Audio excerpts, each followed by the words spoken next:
This is such a huge win because I followed each little baby step of them putting this plan together, starting with they were going to have that border adjustment tax. That was the original Paul Ryan which was heavily idea. criticized by many Republicans. There were so many dumb ideas that were thrown out, reducing 401k contributions, changing the way that capital gains are handled for retail investors. Are you happy with where it is now? Yes, they didn't, but those things didn't end up in this. And the fact that they coalesced around something that is pro-growth, that hands a tax cut to 80% or more Americans, that it is astonishing.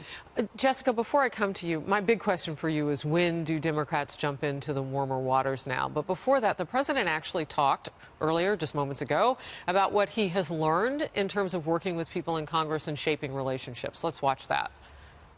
It's been a process. It's been a great process, really beautiful. But I do believe that the fact that I have gotten to know so many of these people, and many of these people, I have to say, I'm not saying all, but I'm saying many of these people are great people that truly love this country. So I think that helps, and I think you'll see that in this legislation.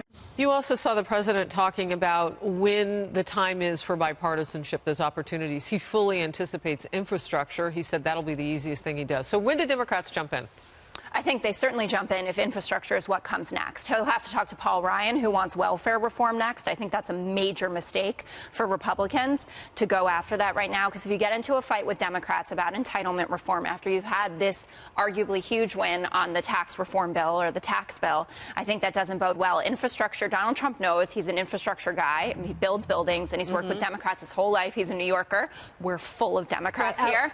And I think that he's smart to say that that's the moment. But to your question to Lisa about the riskiness here. I want to say something about infrastructure, though. This is critically important. You have several $trillion, $2.5 trillion thereabouts. President Trump says it's $4 trillion of money, of profits that are overseas, that with a 15.5% repatriation tax that is in this tax reform bill, if that money comes back here, it's taxed immediately, and it has been talked about by major politicians that that's one way that they could pay for infrastructure. And that is why the Democrats won't get on board with it, because that would hand the president a win. So let's get ready for Pelosi pothole to try and help her. I'm really not sure that that's true. We all are 2018. acutely aware of the fact that we have 10 Democrat senators up for re-election in states that went blood red for Donald Trump. Joe Manchin needs to do this stuff. Claire McCaskill, Heidi Heitkamp. You think they would do it? I do think Heidi they will. Heitkamp was literally making up things about this tax bill. Heidi Heitkamp got on Air Force One and stood up there on the same stage with Donald Trump to appeal to North Dakotans to say, I understand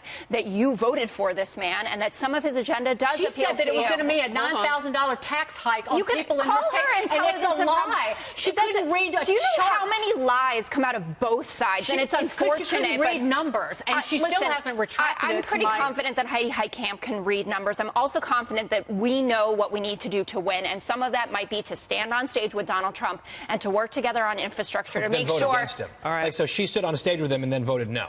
Yeah, but that bill is not good for Americans.